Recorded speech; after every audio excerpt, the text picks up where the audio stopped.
सबसे पहले न्यूज है यूएस स्टॉक मार्केट की। तो 6.6 ट्रिलियन डॉलर्स लूज कर चुका है 2 दिन के अंदर यूएस मार्केट। अगर हम यूएस के एवरेज टैरिफ रेट की बात करके चले तो पिछले 100 साल में सबसे हाईएस्ट नंबर है ये। अगर हम जेपी मॉर्गन की बात करके चले तो उन्होंने बोला है कि रिसेशन आने की प्रोबेबिलिटी 60% हो गई है। अगर हम एप्पल की बात करके चले तो वो 3 ट्रिलियन डॉलर के क्लब से नीचे आ गया है। और इसी मौके पे चौका मारा है टिम कुक ने। एप्पल के शेयर्स 24 मिलियन डॉलर के उन्होंने बेच दिए 2 अप्रैल को। माना जा रहा है जो टैरिफ लगाया गया है इसकी वजह से आईफोन के प्राइस $2300 तक पहुंच सकते हैं। अगर थियोरेटिकली देखा जाए तो अगर एप्पल आईफोन ब्राजील के अंदर बनाता है तो वो एक तरह से जो डोनाल्ड ट्रम्प ने टैरिफ लगाया है उसको डॉज कर सकते हैं। अगर हम सुंदर पिचाई की बात करके चले तो उन्होंने भी गूगल के शेयर 5.5 मिलियन डॉलर के बेचे 2 अप्रैल को। बाकी यूएस के रिटेल इन्वेस्टर्स की बात करके चले तो वो मार्केट में बहुत बिलीव कर रहे हैं भाई। 4.7 बिलियन डॉलर उन्होंने इन्वेस्ट किया 3 अप्रैल को। बाकी यूरोपियन यूनियन की बात करके चले तो $1 बिलियन का फाइन लगा रही है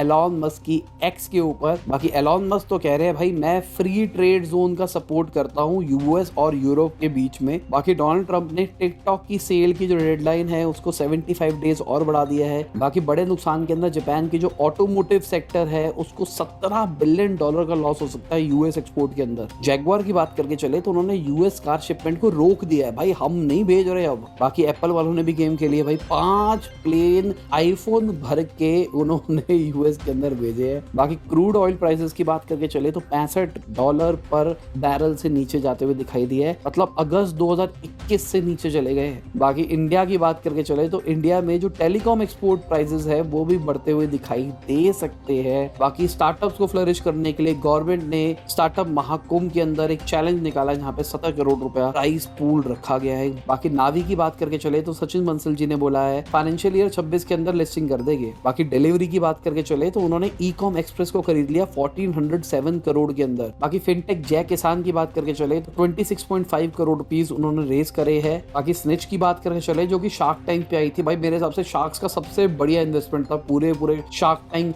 हिस्ट्री का। अभी तक 500 करोड़ का रेवेन्यू हो गया भाई कंपनी का फाइनेंशियल ईयर 25 के अंदर। बाकी इंडिया के अंदर अगर को वर्किंग स्पेस लीजिंग की बात करके चले तो 43% ड्रॉप आया भाई। बाकी ताजमहल की बात करके चले तो ऑलमोस्ट 100 करोड़ रुपए उन्होंने टिकट बेच के कमा लिया फाइनेंशियल ईयर 24 के अंदर। बाकी यूट्यूब की बात करके चले तो वो डिज्नी को ओवरटेक कर सकता है अगर मीडिया कंपनी की बात करके चले, मतलब सबसे बड़ी मीडिया कंपनी बन जाएगी